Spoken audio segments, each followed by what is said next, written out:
السلام عليكم كسر هذا شركة داسكونيكوم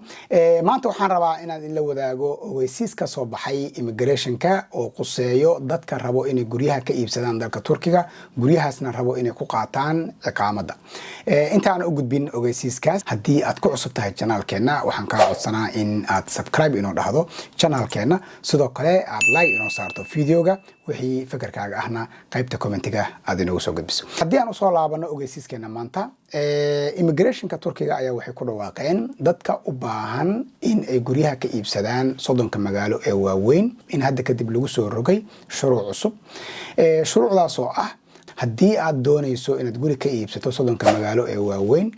gurigaasna aad rabto inaad iqaamo ku qaadato qiimaha aad gurigaas ku iibsatay waa in aysan ka yaraan $75,000 sidoo kale haddii aad u baahan tahay inaad guri ka iibsato magaalooyinka yaryar ee ka soo haray soddonkan magaalo gurigaas aad iibsataan aad u baahan tahay inaad iqaamo ku qaadato waa in qiimaha gurigaasna uusan ka yaraanin $50,000 haddii aan soo koobno hadda kadib magaalooyinka waaweyn dadka guryaha ka gato rabo inay iqaamo ku qaataan waa inaysan $75,000 gurigaas qiimihiisa uusan ka yaraan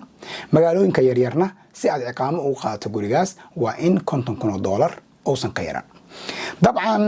go'aankan cusub wuxuu saameyn doonaa wixii ka dambeeyay 5 May 2022 wixii guri ka iibsaday ama rabo inay ka iibsadaan dalka Turkiga haddii aad u baahan tahay inaad hesho faahfaahin dheeraad ah oo ku saabsan go'aankan cusub ee ka soo baxay immigration-ka waxaad wici kartaa nambarka 157 oo ah call center-ka immigration-ka dalka Turkiga intaasna waxa inoogu eeg video-geeni maanta waa inoo video kale